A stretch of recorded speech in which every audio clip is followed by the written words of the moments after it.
Au cri de honte, ces milliers d'Israéliens allument des feux de joie sur l'autoroute Ayalon. Tous viennent vivement contester le limogeage du ministre de la Défense Yoav Gallant, annoncé dimanche soir vers 21h. Je suis ici aujourd'hui parce que je suis inquiète pour mon avenir avec les dirigeants actuels. J'ai l'impression qu'ils ne donnent pas au pays ce dont il a besoin. Ce n'est plus une question de gauche ou de droite, c'est une question de droits fondamentaux qui sont bafoués chaque jour.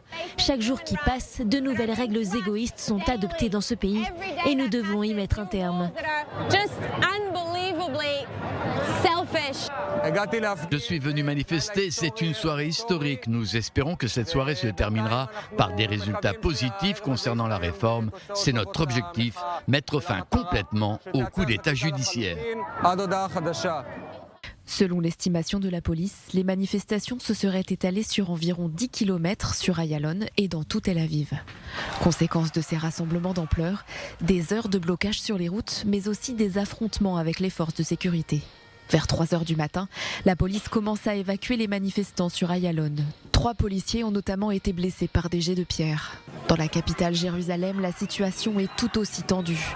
Vers 22h, des centaines de manifestants se rassemblent devant la maison du Premier ministre et bloquent la rue Gaza. Certains ont même franchi les barrières qui se trouvent devant la résidence de Benyamin Netanyahou. Le Shin Bet a dû intervenir. En parallèle, plusieurs secteurs ont annoncé leur intention de se mettre en grève ce lundi, notamment les universités, mais également les lycéens. Des dizaines de médecins comptent également se déclarer en arrêt maladie pour ne pas se rendre au travail. On craint que les hôpitaux ne puissent fonctionner correctement par manque de médecins. Pour la première fois depuis le début du mouvement, l'organisation syndicale israélienne Histadrout a elle aussi appelé à la grève générale.